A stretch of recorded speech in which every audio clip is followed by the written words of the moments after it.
Hello बच्चा party, कैसे हैं आप सब। Welcome back to my channel. आज हम डिस्कस करने वाले हैं क्लास 12 का एक बहुत ही ज़्यादा इंटरेस्टिंग चैप्टर, जो कि है द रैट ट्रैप। क्या आपने कभी सोचा है कि पूरी दुनिया एक रैट ट्रैप यानी चूहे पकड़ने वाले जाल की तरह हो सकती है और हम सब उसके अंदर फंस सकते हैं। इस चैप्टर में एक गरीब पेडलर की कहानी है जो दुनिया को एक रैट ट्रैप के रूप में देखता है, लेकिन उसकी ज़िंदगी में ऐसा क्या होता है जो उसकी सोच और जीवन दोनों बदल देता है। इसके बारे में हम इस चैप्टर में पढ़ेंगे। ये चैप्टर हमें बहुत सारी चीज़ें बताएगा कि ऑनेस्टी, काइंडनेस, ह्यूमन गुडनेस, क्या क्या चीज़ें होती हैं जिसकी वजह से एक बंदा जो बहुत बुरे बुरे काम करता था, जो चोरियाँ करता था, वो अपने आप को चेंज कर सकता है। तो चलिए बिना किसी देरी से चैप्टर स्टार्ट करते हैं। और मैं आपको ये बताना चाहती हूँ कि ये जो हमारे चैप्टर्स हैं, इसकी वजह से आपको बहुत हेल्प मिलेगी, क्योंकि आपके 12th में आपको लाइन बाय लाइन सब चीज़ें पता होनी चाहिए कि क्या कब हुआ, कैसे हुआ। इसमें आपको डिटेल सारी चीज़ें बताई जाएंगी, लाइन बाय लाइन एक्सप्लेनेशन होगा, जो कि आपके 12th के लिए बहुत अच्छा है। अगर आप मेरे साथ ऐसे ही जुड़े रहेंगे तो आपको बहुत सारा हेल्पफुल होगा। और प्लीज़ यार, आप लोगों को लाइक सब्सक्राइब तो करना पड़ेगा ना, जिससे कि मुझे भी मोटिवेशन मिले और मैं आपके लिए नई नई वीडियोस बना के लाऊं। और दूसरी बात यह है कि अच्छे से पढ़ाई करो और मेरे साथ बने रहो, मैं आपके पूरा कोर्स कंप्लीट। तो चैप्टर की स्टार्टिंग हमारी ऐसे होती है। इसमें हम पहले ऑथर के बारे में थोड़ा सा पढ़ेंगे। वैसे इतना पूछा नहीं जाता, पर हमें पता होना चाहिए हमारे ऑथर के बारे में। तो ऑथर का नाम है हमारा सेल्मा लेगरलॉफ, जो एक फेमस स्वीडिश राइटर थी। उनकी स्टोरी का मेन मैसेज होता था कि इंसान के अंदर की जो गुडनेस है, जो ह्यूमैनिटी है, उसके बारे में आपको मैसेज देना कि कैसे एक प्यार से एक इंसान को चेंज किया जा सकता है। रैट ट्रैप भी इसी बेस में है, इसी थीम पे बेस है। एक बार की बात, अब स्टोरी स्टार्ट करते हैं कि एक बार की बात है, एक आदमी था जो तार मतलब वायर से बना छोटे छोटे रैट ट्रैप बनाता था। रैट ट्रैप का मतलब मैंने आपको बताया, जिससे हम चूहे पकड़ते हैं ना, उसे हम रैट ट्रैप बोलते हैं। वो इन रैट ट्रैप को खुद बनाता था, क्योंकि वो गरीब था तो वो अपने आप बना लेता था। वायर और मटेरियल उसे भीख में मिल जाते थे और उससे क्या करता था, उसका बिज़नेस चलता था। उसके बिज़नेस से उसको ज़्यादा पैसे नहीं मिलते थे, इसलिए उसे भीख भी मांगनी पड़ती थी और कभी कभी चोरी भी करनी पड़ती थी, ताकि वो अपना गुजारा कर सके। वो बहुत गरीब था, उसके कपड़े भी फटे हुए थे, गाल अंदर धंसे हुए थे और उसकी आंखों में भूख साफ दिखाई देती थी। जो हमारा मेन आइडिया है ना, इसमें पेडलर जो है बहुत ज़्यादा गरीब है, अकेला है, उसकी ज़िंदगी बहुत मुश्किल भरी हुई है कि जिसकी वजह से उसको चोरियाँ भी करनी पड़ रही हैं। आप समझ सकते हैं, उसकी ज़िंदगी बहुत बोरिंग और दुखद थी। वो सड़कों पर घूमता था और अपने मन में ना ख्यालों में खोया रहता था। जब सड़कों में वो रोम करता था ना, तो वो ख्यालों में अपने खो जाता था, ड्रीम्स में खो जाता था। एक दिन उसके दिमाग में एक इंटरेस्टिंग आइडिया आया, जो था वो अपने रैट ट्रैप के बारे में सोचता है।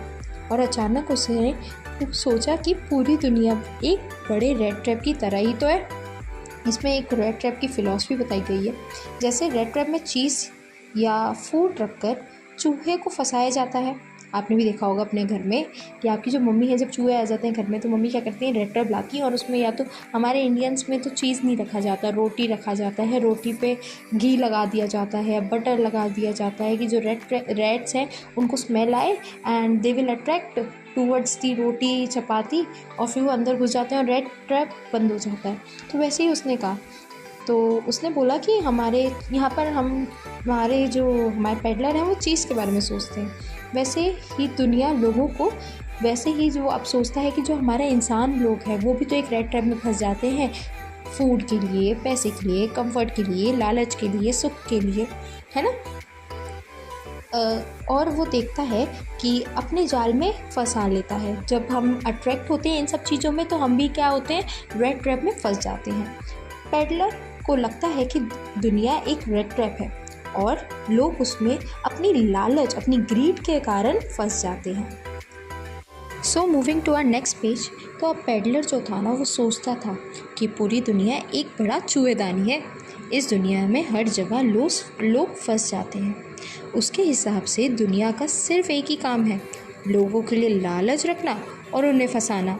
दुनिया लोगों को धन दौलत, खुशियाँ, घर, खाना, कपड़े और आराम देती है। जैसे चूहेदानी में चूहे को फंसाने के लिए दिया जाता है चीज़ और मीट, वैसे ही दुनिया भी लालच देती है जो भी इंसान लालच में आ जाता है वो फंस जाता है। फंसाने के बाद उसकी आज़ादी और खुशी ख़त्म हो जाती है। जब हम किसी चूहेदानी में फंस जाएंगे तो हमारी आज़ादी, जो हमारी फ्रीडम है, वो ख़त्म हो जाएगी ना। तो वैसे ही, और उसके बाद क्या आएगा? उसके बाद सैडनेस आएगी, दुख आएगी। दुनिया ने उसके साथ कभी अच्छा नहीं व्यवहार किया, इसलिए वो ये सब सोचता था और उसे अलग ही टाइप की सेटिस्फेक्शन, खुशी, हैप्पीनेस ये सब मिलती थी। ये उसका पसंदीदा सोचना था। वो उन लोगों के बारे में सोचता था जो लालच में आकर मुश्किल में फंस गए हैं, और उन लोगों के बारे में भी सोचता था जो आसपास ये चारे के, लालच के घूम रहे हैं। एक अंधेरी शाम थी। वो थक हार कर सड़क पर घूम रहा था या चल रहा था। उसने सड़क के किनारे एक छोटी सी झोपड़ी देखी। कॉटेज मतलब क्या होता है? छोटी सी झोपड़ी देखी, और उसने उसको खटखटाया, डोर को नॉक किया। उसने रात गुजरने के लिए उसने सोचा कि यार कोई मिल जाए, कोई मुझे भगाए नहीं इस घर से, मैं थोड़ी देर के लिए रह लूँ। पर उसे ना डर भी था कि वो उसकी मदद करेंगे या नहीं करेंगे, क्योंकि अक्सर जब भी वो जाता था किसी ऐसे घर में तो उसको मुंह पे उसके दरवाज़ा मार दिया जाता था या गलत बोल दिया जाता था। इसलिए तो वो सबसे जलता था, इसलिए तो उसके साथ किसी ने अच्छा व्यवहार नहीं किया था, इसलिए तो वो लोगों का बुरा सोचता था। लेकिन इस घर का मालिक अकेले था और किसी से बात करना चाहता था। तो जब इसने नॉक किया ना, तो जब वो आया तो उसने तुरंत क्या कहा? आ जाओ अंदर। वहाँ पे वो जो बंदा था ना, वो बहुत ज़्यादा बुज़ुर्ग आदमी था। तो उसने तुरंत उसके लिए क्या किया? खाना गर्म करने लगा। उसने मेहमान को रात का खाना दिया और उसने एक तंबाकू टबैको को रोल दिया जो कि तंबाकू से बना होता। तंबाकू भी उसके साथ शेयर किया। फिर दोनों ने कार्ड्स का गेम खेला और वक्त बिताया। बुज़ुर्ग आदमी अपनी पर्सनल बातें भी उसको बताने लग गया। उसको लगा अच्छा आदमी है, उसने अपनी पर्सनल बातें भी बता दी। उसने बताया कि पहले वो काफ़ी समृद्ध था। समृद्ध मतलब क्या होता है? काफ़ी प्रॉस्पेरिटी में था। प्रॉस्पेरिटी मतलब बहुत ही ज़्यादा अच्छा खासा उसके पास पैसा आता था। वो रमजो आयरन मिल में काम करता था और खेती भी करता था उसके साथ में। मतलब उसको 2 जगहों से पैसे मिल रहे हैं, एक तो आयरन वर्क में काम करते हुए और दूसरा खेती करते हुए, फार्मिंग करते हुए। अब बूढ़े हो गए हैं ना वो, तो इसलिए अब वो काम नहीं करते। उनके पास एक काऊ है जो उनकी रोज़ी रोटी का सहारा है। गाय रोज़ दूध उनको देती है जो क्रीमी होता है, और वो उसे क्या करते हैं? सेल आउट करते हैं। पिछले महीने उसी दूध से उन्होंने कितने पैसे कमाए हैं? 30 करोनास उन्होंने कमाए हैं। पैडलर को शायद यकीन नहीं हुआ। उनको ऐसा लगता है कि इसको ना बिल्कुल यकीन नहीं है मेरी बात पे। तो वो उठते हैं और आज खिड़की के पास जाते हैं और उसके बाद अपने एक पाउच में से, लेदर के पाउच में से निकालते हैं कुछ कोरोनास और उसे हिलाते हुए दिखाते हैं, नॉर करते हुए दिखाते हैं, देख मेरे पास इतने पैसे हैं। ये कितना बेवकूफ़ आदमी है, ये जो बुज़ुर्ग आदमी है। अपनी पर्सनल शेयर, पहले तो इनको किसी बंदे को, अनजान बंदे को बैठाना नहीं चाहिए था, और अगर बैठा भी दिया है तो अपने पैसे नहीं दिखाने चाहिए।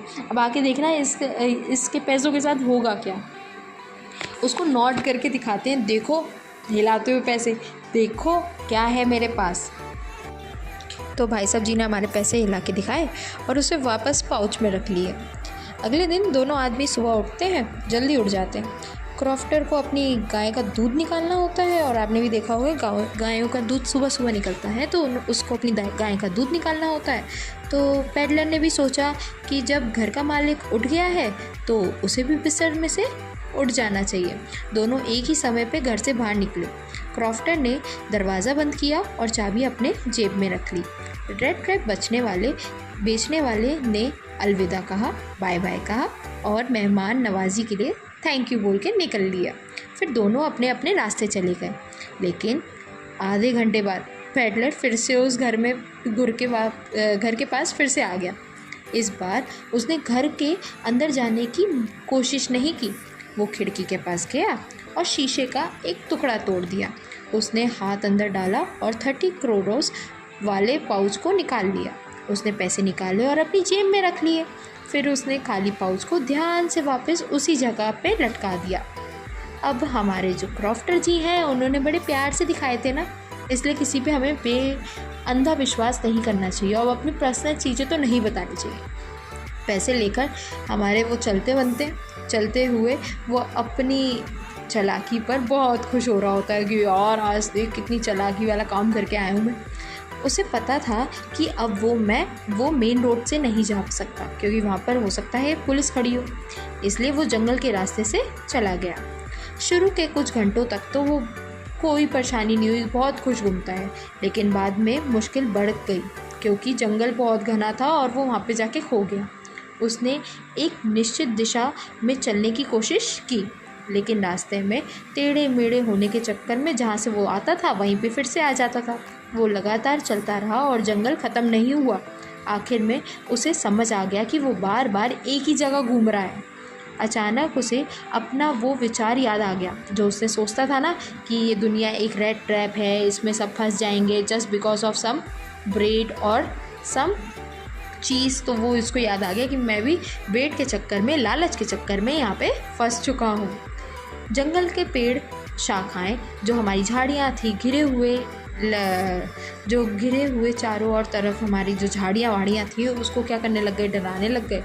और उसे लग रहा था कि जैसे कि वो अब इस जाल में फंस चुका है, जेल में फंस चुका है और अब इस जेल से वो कभी निकल नहीं पाएगा। So moving to our next page, अब हमारा क्या होता है, दिसंबर का आखिरी समय था। जब मतलब दिसंबर का आखिरी समय था, इट मीन्स कि बहुत ज़्यादा ठंड होगी। जंगल में भी अब अंधेरा छाने लग गया था, तो हमारा जो पैडलर था वो बहुत ज़्यादा डर गया है और बहुत ज़्यादा सैड हो गया है। अब उसे समझ आ गया था कि अब उसका कोई रास्ता नहीं है, अब उसे उसका अंतिम समय आ गया है। जैसे ही उसने अपना सिर ज़मीन पर रखा, उसने एक तेज़ और लगातार थक थक थक थक की आवाज़ सुनी। उसे तुरंत समझ आ गया कि उसके यहाँ पर कोई क्या है, लोग हैं। यहाँ पे कोई लोहे की आवाज़ है जो हैमर के साथ हो रही है, तो उसे समझ आ गया कि यहाँ पे कोई लोहे की फैक्ट्री है और अगर फैक्ट्री है तो वहाँ पे लोग ज़रूर होंगे। उसने अपनी पूरी एनर्जी को गैदर किया, इकट्ठा किया, खड़ा हुआ और उस आवाज़ की तरफ चलने लग गया। वहाँ पर आगे जाके उसे एक रैमजियो आयरन वर्क मिला, जो एक लोहे बनाने वाली फैक्ट्री है जो अब बंद हो चुकी है, पर कुछ समय पहले तक ये एक बहुत बड़ी फैक्ट्री थी जिसमें लोहा पिघलाने, शेप देने और फॉर्ज करने की बहुत ज़्यादा फैसिलिटीज़ थी। गर्मियों में भारी सामान से भारी नावों मतलब शिप से एक लंबी कैनल गुजरती थी। ये जो कैनल थी वो हमारी जो लेक है उससे जुड़ी रहती थी। सर्दियों में फैक्ट्री के आसपास की सड़कें कोयले की धूल से काली हो जाती हैं। ये धूल बड़े बड़े कोयले के डिब्बे से गिरती है। क्रिसमस से थोड़े दिन पहले ही एक बहुत डार्क इवनिंग थी।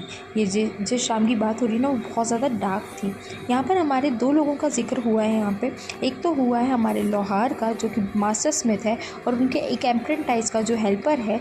वो दोनों बैठे हुए हैं भट्टी के पास में, फॉर्ज के पास में बैठे हुए हैं। वो आग में रखे गए आयरन पिक को तैयार होने का जब हमारा आयरन पिक तैयार हो जाएगा तो उसका इंतज़ार कर रहे हैं ताकि यूज़ कर सके। और वो यूज़ क्या कर रहे हैं उसको, एनविल से।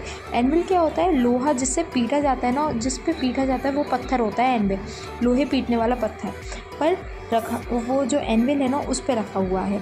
कभी कभी उनमें से कोई एक लंबी रॉड उठाता है और उसे पलट देता है। दोनों में से कौन, हमारे अप्रेंटाइज में से या फिर मास्टर स्मिथ में से। कुछ देर बाद वो पसीने से भीग जाता है बिकॉज फर्नेस के पास में बहुत गर्मी होती है। बहुत गर्मी होने के कारण उसने सिर्फ एक लंबी शर्ट और लकड़ी के जूते पहने हुए हैं। फॉर्ज में हर तरफ अलग अलग आवाज़ें सुनाई दे रही हैं। जैसे कि पहले तो उसको एक डोकनी, बेलो मतलब क्या होता है, डोकनी की आवाज़ सुनाई दे रही है। उसके बाद एक लकड़ा मतलब जो हमारा कोयले डाल होता है उसकी आवाज़ सुनाई दे रही है। बाहर उसको ज़ोर ज़ोर से गरज की आवाज़ सुनाई दे रही है, वाटरफॉल की आवाज़ सुनाई दे रही है, झरने की। तेज़ उतरी हवा मतलब एक लोहे की वहाँ पे शीट होगी जिसके ऊपर तेज़ हवा लग रही है, उसकी आवाज़ सुनाई दे रही है। तो ये कुछ आवाज़ें बताइए कि बाहर और अंदर का साउंड क्यों इतना वो हो रहा है, कहाँ से हमारी आवाज़ें आ रही हैं। शायद इतने सारे शोर की वजह से लोहार को ये ध्यान ही नहीं रहा कि कोई अंदर आदमी आ चुका है। उसने कोलार्क फॉर्ज के अंदर आ गया था। हमारा जो पेडलर था वो अंदर आ चुका है। अब जब तक वो भट्टी के बिल्कुल पास नहीं गया तो उसको किसी ने ध्यान में नहीं दिया। पर उस ब्लैक स्मिथ के लिए कोई, ये जो मास्टर स्मिथ है उसके लिए कोई ये नई बात नहीं है बिकॉज़ यहाँ पे बहुत सारे ऐसे लोग आते रहते हैं जिन्हें रात गुजारने के लिए अच्छा ठिकाना नहीं मिलता। वो फॉर्ज की रोशनी देखकर उसकी तरफ खींचे आते हैं। ये रोशनी धूल और काली जो ये कलिक्स होती है ना उससे भरी होती है, इसलिए वो लोग फटाफट से आ जाते हैं और फिर अंदर आकर आग के सामने अपने आप को गर्म करते हैं, बिकॉज़ बाहर बहुत ज़्यादा ही ठंड होती है, इसलिए वो बाहर से फर्नेस के पास आ जाते हैं, जिसकी वजह से उनकी जो बॉडी कूल डाउन होती है वो नॉर्मल टेम्परेचर में आ जाती है, अपने आप को गर्म कर लेते हैं।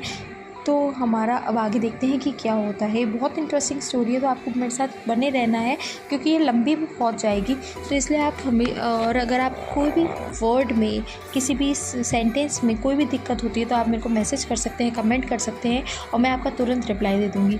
आप मुझे ज़रूर कमेंट करिएगा। और एक और क्वेश्चन है जिसके बारे में आपको कमेंट करना है। रेमजो आयरन मिल की यहाँ पर 2 बार बात हुई है, 2 अलग अलग स्टैंजास में, तो आपको मुझे बताना है कि वो 2 अलग अलग स्टैंजास कहाँ हैं। एक तो स्टैंजा अभी हम जो बात कर रहे हैं आयरन मिल की, और इससे पहले भी एक बार बात हुई है रेमजो आयरन मिल की। जो बच्चे ध्यान से सुन रहे हैं मेरी स्टोरी को उनको ज़रूर पता होगा कि कहाँ पे बात हुई है, तो आप मुझे प्लीज़ बताइएगा। और ये भी बताइएगा कि आपको वीडियो कैसी लगी। आपका कमेंट मुझे मोटिवेट भी करेगा, एज वेल एज अगर कोई भी करेक्शन होगा तो मेरे को बताइएगा, क्योंकि ये भी मेरे लिए बहुत नया है। और बच्चा पार्टी आपको लाइक तो करना पड़ेगा ना, जिसकी वजह से मुझे और मोटिवेशन मिले। सब्सक्राइब भी करना पड़ेगा, आप करोगे तभी तो मैं वीडियोस अच्छी आपके लिए लेके आ पाऊँगी। अब हम आगे देखते हैं कि क्या होता है। चलिए आगे continue. Moving to our next page. जो हमारे ब्लैक स्मिथ थे उन्होंने अजनबी को, जो हमारा रेड ट्रैप सेलर था, उसे बेपरवाही से देखा।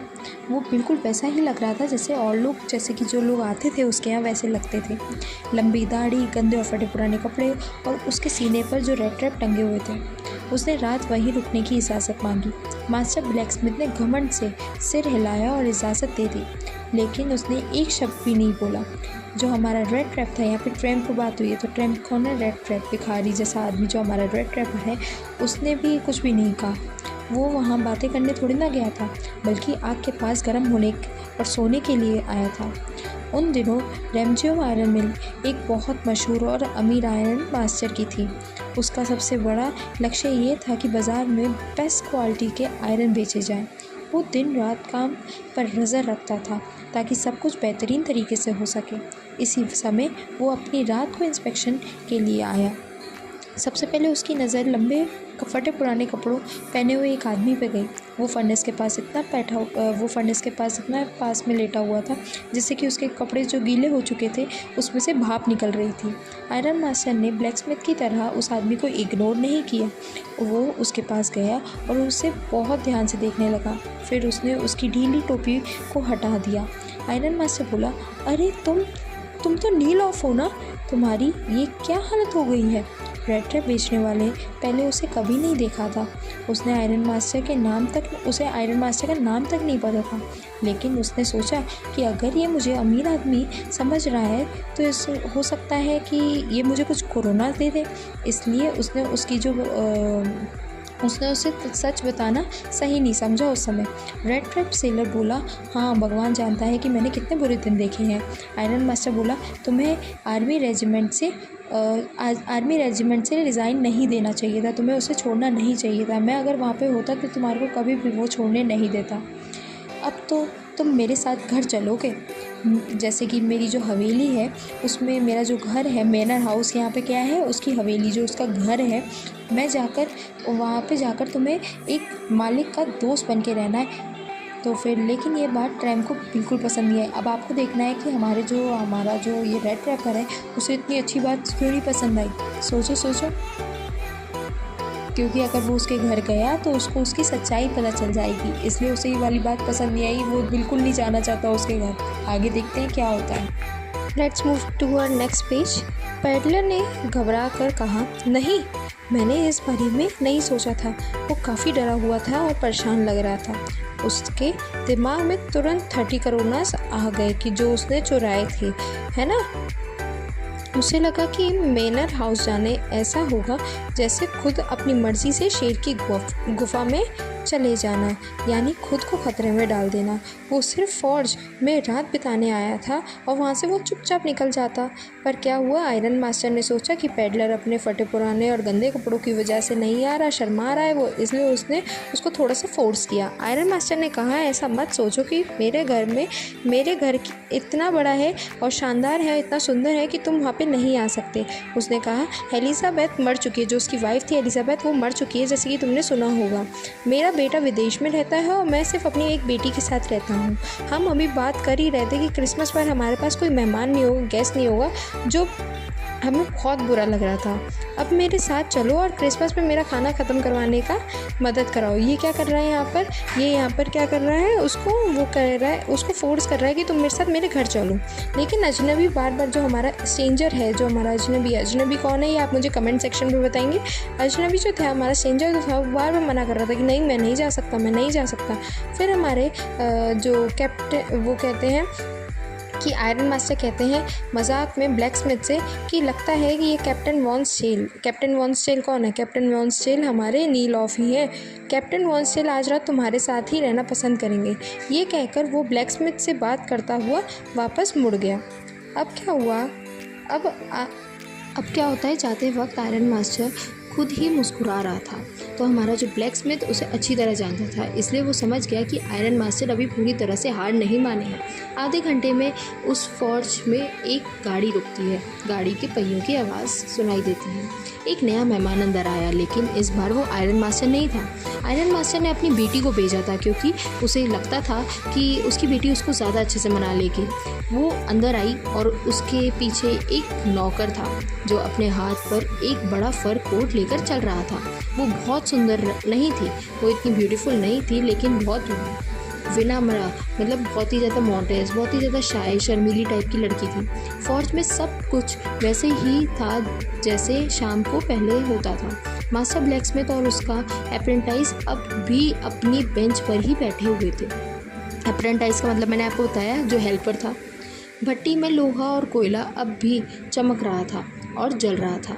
अब हम आगे देखते हैं हमारा नेक्स्ट पेज क्या कहता है। वो आपको ये वीडियो अच्छी लग रही होगी, अगर आप इसमें आपको ये वन शॉट मिल जाएगा, अगर आप एंड तक बैठेंगे तो आपको बहुत ज़्यादा हेल्पफुल होगी। Move to our next page. अब रेड ट्रैप पेडलर जो था वो ज़मीन पे लेट गया। उसने अपने सिर के नीचे एक आयरन का टुकड़ा रख लिया था और वो सो गया। उसने अपने मुँह पे टोपी रख ली। जैसे ही यंग लड़की उसके पास आई तो उसने उसकी टोपी उठा दी। वो आदमी शायद हमेशा ही ऐसे सोता है, अपनी एक आँख ऊपर करके, मतलब सतर्क होकर सोता है। वो अचानक उठकर खड़ा हो गया और काफ़ी डरा हुआ था। लड़की ने कहा, मेरा नाम एडला विल्बेंसन है। उसने कहा, मेरे पिता घर आए और उन्होंने मुझे सब चीज़ें बताई कि आप रात यहीं फौज में गुजारना चाहते हैं। मैंने उनसे इजाज़त मांगी, परमिशन मांगी कि क्या मैं आपको अपने घर लेने आ सकती हूँ। कैप्टन, मुझे बहुत दुख है जो आपके साथ हुआ है। एडला ने उसकी तरफ दया और सहानुभूति से देखा। फिर उसने महसूस किया कि वो आदमी डरा हुआ है। एडला ने सोचा, या तो इसने कोई चोरी की है या फिर ये जेल से भागा हुआ इंसान है। उसने कहा, कैप्टन आप निश्चिंत हो जाइए, जैसे आप मेरे घर पे आएंगे वैसे ही आप जा सकते हैं। बस क्रिसमस ईव हमारे साथ बिता लीजिए। एडला ने इतने प्यार और दोस्ती से उस रेड ट्रैप वाले को बोला कि उसको भरोसा हो गया एडला की बातों पर। पेडलर ने कहा, मैंने कभी नहीं सोचा था कि आप मिलने खुद यहाँ तक आएंगी, आप इतनी तकलीफ़ उठाएंगी मिलने। मैं अभी आपके साथ चलता हूँ। उसने पहली बारी में उनको मान लिया। उसने क्या किया, उसने उसका फ़र कोट एक्सेप्ट किया। और जो वैलेट कौन से हैं, वैलेट है नौकर ने उसे बड़ा आदर दिखाते हुए उसको कोट दिया। उसने कोट अपने फटे पुराने कपड़ों के ऊपर पहना और फिर वो एडला के पीछे कैरेज तक गया। उसने हैरान ब्लैक स्मिथ की तरफ एक बार देखा भी नहीं। मैनर हाउस जाते समय उसके मन में बहुत बुरे बुरे विचार आने लगे और उसे डर भी लगने लग गया। उसने सोचा, मैंने उस आदमी के पैसे क्यों ले लिए? अब मैं इस जाल में फंस चुका हूँ और मैं कभी भी इस जाल से, उस ट्रैप से कभी भी निकल नहीं पाऊंगा। अगला दिन जो था वो क्रिसमस ईव का था। क्रिसमस ईव क्या होती है? एक होता है क्रिसमस डे, उससे पहले जो दिन आता है वो क्रिसमस ईव होता है। जब आयरन मास्टर ब्रेकफास्ट के लिए डाइनिंग रूम में गया है तो वो बहुत ज़्यादा ही खुश था कि उसका रेजिमेंट का जो पुराना एक साथी था वो आ गया है उसके घर, जिससे वो इत्तेफाक से भी अचानक से मिल गया है, जो उसे बहुत अनएक्सपेक्टेडली मिल चुका है। आयरन मास्टर ने अपनी बेटी से कहा, सबसे पहले हमें इसका जो सेहत है सुधारनी चाहिए, इसका जो हेल्थ है वो देखनी चाहिए, और ये जो पतला सा हुआ पड़ा है ना, इसको मोटा ताज़ा करना है, खाना पीना खिलाना है, और फिर हमें इसके लिए कोई अच्छा काम ढूंढना होगा जिसकी वजह से ये पूरे देश में घूम कर रेड ट्रैप ना बेच पाए। ओके, अब हम आगे देखते हैं। बहुत इंटरेस्टिंग स्टोरी आपको लगी रही होगी, इंटरेस्टिंग स्टोरी। आप एंड तक बनी रहिए जिससे कि आपको बहुत ज़्यादा बेनिफिट हो जाएगा। एक एक लाइन समझा रही हूँ मैं इस चैप्टर में आपको। आप लाइक करिए, कमेंट करते रहिए और शेयर भी करिएगा वीडियो को, और सब्सक्राइब कर लीजिएगा कि पहले ही आपको नोटिफिकेशन आ जाए नेक्स्ट वीडियो की। और आपका सपोर्ट ही मेरे को मोटिवेशन देगा जिसकी मैं आपके लिए बहुत प्यारी प्यारी आपकी तरह अच्छी वीडियो लेकर आ पाऊँ। Thank you. आपको मैं नेक्स्ट पेज अब समझाती हूँ। Moving to our next page. अब बेटी ने अपने पापा से कहा, पापा ये बहुत अजीब बात है कि आदमी की ज़िंदगी इतनी बुरी तरह से गिर गई है। कल रात उस बंदे में मुझे 1% भी पढ़ा लिखा आदमी नहीं दिख रहा था। पिता ने कहा, मेरी प्यारी बेटी, तुम्हें थोड़ा पेशेंस रखना चाहिए। जैसे ही वो साफ़ सुथरे कपड़े पहन कर आएगा बाहर तो तुम्हें अलग ही इंसान दिखेगा। कल रात वो बहुत ज़्यादा शर्मिंदा था, इसलिए वो क्या कर रहा था, वो बहुत ज़्यादा ही गंदा महसूस कर रहा था, असहज महसूस कर रहा था। जब उसके फटे पुराने कपड़े हट जाएंगे तब उसकी भिखारी जैसी हालत भी हट जाएगी और भिखारी जैसा जो रूप है वो भी हट जाएगा। जैसे ही उन्होंने ये वाली बात ख़त्म करते हैं तभी दरवाज़ा खुला और अजनबी अंदर से बाहर आया। अब वो बिल्कुल साफ़ सुथरा और अच्छे कपड़ों में था। नौकर ने उसे अच्छे से नहलाया था, उसके बाल बनाए थे, उसकी दाढ़ी बनाई थी, और उसने आयरन मास्टर के सुंदर सूट वाले कपड़े भी पहने हुए थे। उसने सफ़ेद शर्ट, एक कड़क कॉलर वाली अच्छे से जूट के शूज़ पहने हुए थे। लेकिन इतना सजने संवरने के बाद भी हमारा आयरन मास्टर उससे खुश नहीं दिख रहा था। उसने माथे पर एक शिकन सी डाल दी थी और वो अब दुखी हो गया था। वो समझ ही नहीं पा रहा था कि ये जो इंसान है ये वो इंसान नहीं है जिसको वो अपना पुराना दोस्त समझ रहा था। लेकिन अब दिन की रोशनी में, अब ये जो पहले जो रात की रोशनी थी तो उसने उसको भ्रमित हो गया था और उसको क्या हुआ था, अपना पुराना दोस्त समझ लिया था। पर अब दिन की रोशनी में उसको साफ साफ सब चीज़ें समझ आ गई कि ये इसका पुराना दोस्त नहीं है। आयरन मास्टर ने गुस्से से ज़ोर से बोला, इसका क्या मतलब है? अजनबी ने सच छुपाने की कोशिश नहीं की। उसे तुरंत समझ लिया कि अब उसकी इज़्ज़त और आराम ख़त्म हो चुका है। उसने कहा, सर, इसमें मेरी कोई गलती नहीं है। मैंने कभी ये नहीं दिखाया कि मैं आपका दोस्त हूँ या फिर मैं आपका ऐसा बंदा हूँ जो जिससे आप जानते हो। मैं तो हमेशा आपको यही कह रहा था कि मैं एक गरीब बेचने वाला हूँ रेड ट्रैप। मैंने सिर्फ फोर्ज में रहने की इजाज़त मांगी थी। लेकिन वो बोलता है इसमें मेरी कोई गलती नहीं है। मैंने कभी ये नहीं दिखाया कि मैं आपका वो पुराना दोस्त हूँ। मैं बस रेड बेचने वाला हूँ, लेकिन मैंने किसी का भी नुकसान नहीं किया वहाँ पर। ज़्यादा से ज़्यादा मैं क्या करूँगा, आपके फटे पुराने कपड़े फिर से पहन लूँगा। मैं अपने फटे पुराने कपड़े फिर से पहन लूँगा और आपके कपड़े जो होंगे फिर से रख कर मैं चला जाऊँगा यहाँ से। आयरन मास्टर थोड़ी देर सोचता है। वो कहता है, ठीक है, लेकिन तुम्हारी तरफ से भी पूरी ईमानदारी नहीं थी, तुम्हें ये मानना पड़ेगा, और मुझे हैरानी नहीं होगी अगर मैं पुलिस को भी इस मामले में फिर से घुसा लूँ। ट्रैम्प एक कदम आगे बढ़ा और गुस्से में अपना जो रिस्ट होती है वो इतनी तेज मुट्ठी मारी टेबल पर। उसने कहा, अब मैं आपको बताता हूँ मिस्टर आयरन मास्टर की सच्चाई क्या है। ये पूरी दुनिया एक बहुत बड़े चूहेदानी है। जो भी अच्छी चीज़ें दुनिया में हमें देती है वो सिर्फ चूहे को फंसाने वाला चीज़ या फिर मीट का टुकड़ा होता है। उसका मकसद सिर्फ एक ही होता है, गरीब और कमज़ोर आदमी को जाल में फंसाना, बस। और आज अगर शेरिफ आएगा ना तो वो मुझे इसके लिए बंद कर देगा। तो मिस्टर आयरन मास्टर, याद रखना कि एक दिन ऐसा भी आएगा जब आप खुद इस पीस ऑफ पॉर्क मतलब बड़ा लालच पाना चाहोगे और तब आप इस ट्रैप में फंस जाओगे। आयरन मास्टर हंसने लग जाता है उसके इस थॉट से। ये तुमने बुरा नहीं कहा मेरे दोस्त। शायद हमें क्रिसमस ईव में शेरिफ को परेशान नहीं करना चाहिए, लेकिन अब तुम जल्दी से जल्दी यहाँ से निकलो, जल्दी निकल जाओ, उसने बोला। लेकिन जैसे ही वो आदमी दरवाज़ा खोल रहा था, बेटी ने कहा, मुझे लगता है कि इसे आज हमारे साथ ही रुकना चाहिए। मैं नहीं चाहती कि ये जाए। और इतना कहकर उसे जाकर दरवाज़ा बंद कर दिया। बेटी वहाँ काफ़ी शर्मिंदा होकर खड़ी हुई थी। उस सुबह वो बहुत खुश थी ये सोचकर कि उसके साथ एक गरीब भूखे बेचारे आदमी के लिए माहौल को कितना घरेलू और क्रिसमस जैसा खुशनुमा बनाने वाली है।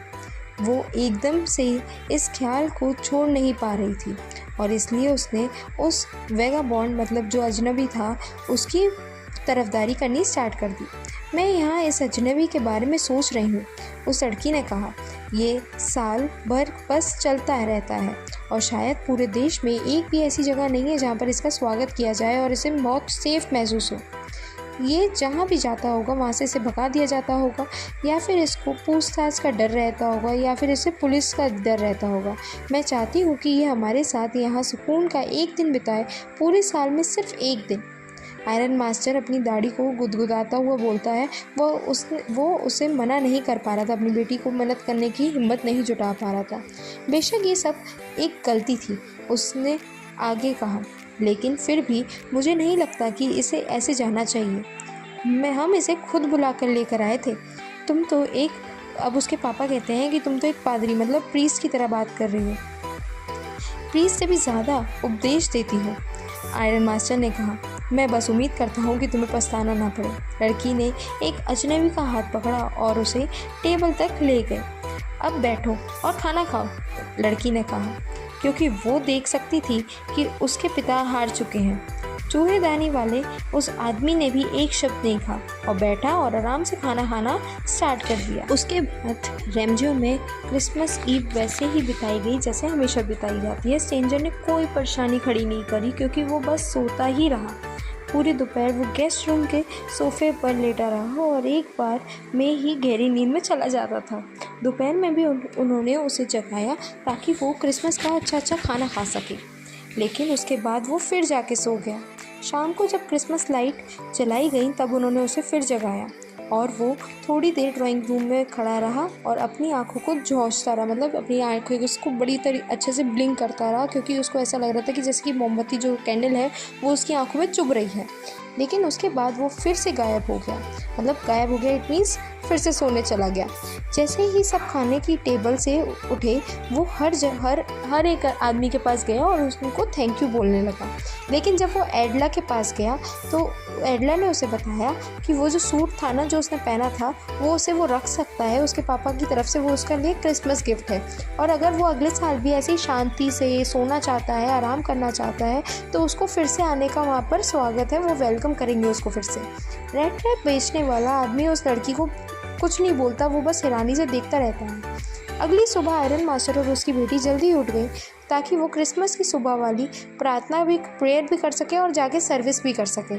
उसके मेहमान अभी भी सो रहा था। मेहमान कौन है, गेस्ट कौन है यहाँ पे?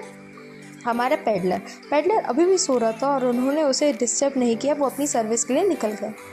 Moving to the next page, church में उसे पता चला कि आयरन वर्क में एक पुराने क्रॉफ्टर के यहाँ पे चोरी हो चुकी है, लूट हो चुकी है, और वो जो चुराने वाला था ना वो कोई और नहीं, चूहेदानी बेचने वाला था। तो वो दोनों समझ गए कि वो चूहेदानी बेचने वाला रेड ट्रैप पेडलर ही होगा। उसके पिता ने उसको ताने मारना स्टार्ट कर दिया। हाँ, तुमने बहुत अच्छा आदमी को अपने घर में रखा है, उसके पापा ने बोला। मैं बस ये सोच रहा हूँ कि हमारे कबर्ड में से अब चांदी की जो सिल्वर स्पून्स हैं वो पता नहीं कितनी बची होंगी। उसके बाद वो लोग जब घर में उनकी सीधा गाड़ी रुकी तो अब वो आयरन मास्टर अपने नौकर से पूछते हैं, वेलेट से पूछते हैं कि वो अजनबी अभी कहाँ है और वो अगर गया है तो वो क्या लेकर गया है। उसने बताया कि उसे चर्च में पता चला, उसने अपने सारी सिनेरियो बताया कि क्या क्या चर्च में हुआ है, कि उनको एक पता चला कि वो आदमी एक चोर था। नौकर ने जवाब दिया कि वो चला गया है लेकिन अपने साथ कुछ भी लेकर नहीं गया है, बल्कि वो पीछे से एक छोटा सा पैकेज छोड़कर गया है जिसे उसे कहा गया है कि इसे किसको देना है, मिस विल्मनसन को देना है एज अ क्रिसमस गिफ्ट। एडला ने पैकेज खोला जो इतनी बुरी तरह पैक किया गया था कि खोलते ही सब कुछ सामने दिख गया। वो खुशी से चिल्ला उठी। उसने देखा कि उसमें एक छोटी चूहेदानी थी और उसके अंदर 10 करोनास के 3 मुड़े हुए नोट थे। 10 करोनास के 3 मुड़े हुए नोट कौन से हैं? वो जो 30 करोनास उसने चोरी करे थे, 30 क्रोनोस उसने चोरी करे थे ना, वो वाले। लेकिन इतना ही नहीं था, उस चूहेदानी में एक लेटर भी था जो बड़ी और टेढ़ी मेढ़ी हैंडराइटिंग में लिखा गया था। उसमें लिखा हुआ था कि मिस नोबल, मतलब उसको रिस्पेक्ट से दिया गया था कि मिस, क्योंकि आपने पूरे दिन मेरे साथ इतना अच्छा व्यवहार किया है जैसे मैं कोई कैप्टन हूँ, तो बदले में मैं भी आपके साथ वैसा ही व्यवहार करना चाहता हूँ। वो ये उस एडला विलमेंसन ने उसके साथ इतना अच्छा बिहेवियर किया था कि उसने क्या किया था, उस पैडलर को पूरा चेंज करके रख दिया था, जो कि मैंने आपको स्टार्टिंग ऑफ द चैप्टर मैंने आपको इंट्रोडक्शन में बताया था। क्योंकि मैं नहीं चाहता कि इस क्रिसमस में एक चोर की वजह से आपको शर्मिंदा होना पड़े। आप ये पैसे उस सड़क किनारे रहने वाले बुढ़े आदमी को वापस कर दीजिएगा। ये चूहेदानी और चूहे की तरफ से गिफ्ट है। वो चूहे किसको बोल रहा है? अपने आप को चूहा इंडिकेट कर रहा है, जो इस दुनिया के जाल रेड ट्रैप में फंस गया होता अगर आप उसे कैप्टन का दर्जा देकर सुधारने का मौका नहीं देती। तो यहाँ पर हमारा चैप्टर ख़त्म होता है। आई होप आपको ये पूरा चैप्टर समझ आया हो। सो बच्चा पार्टी, इसी के साथ द रेड ट्रैप चैप्टर की एक्सप्लेनेशन यही कंप्लीट होती है। इस चैप्टर से हमें ये सीखने को मिलता है कि इंसान को बदलने के लिए सज़ा की ज़रूरत नहीं होती। उसको आप काइंडनेस से, आप अपने विश्वास से उसके साथ अगर अच्छा काम करेंगे तो वो अपने आप को बदल लेगा। जैसे कि एडला की काइंडनेस ने एक चोर को एक अच्छा इंसान में कन्वर्ट कर दिया। ये स्टोरी हमारे को power of kindness, trust and redemption बताती है। अगर आपको ये वीडियो पसंद आई और चैप्टर अच्छी तरह से समझ आया हो तो वीडियो को लाइक करें, शेयर करें और चैनल को सब्सक्राइब करें। प्लीज़ अपने डाउट और सजेशन कमेंट सेक्शन में ज़रूर बताएं। मिलते हैं अगले वीडियो में एक नए धमाकेदार चैप्टर के साथ। Thank you for watching, having a great day and keep learning. और लास्ट में एक ही चीज़ यार, तुम बच्चा पार्टी लाइक कर लेना, शेयर कर लेना, सब्सक्राइब कर लेना, क्योंकि ये तुम्हारा होमवर्क है। होमवर्क करना ज़रूरी होता है। ओके, चलो मिलते हैं नेक्स्ट वीडियो के साथ। Take care and have a nice day.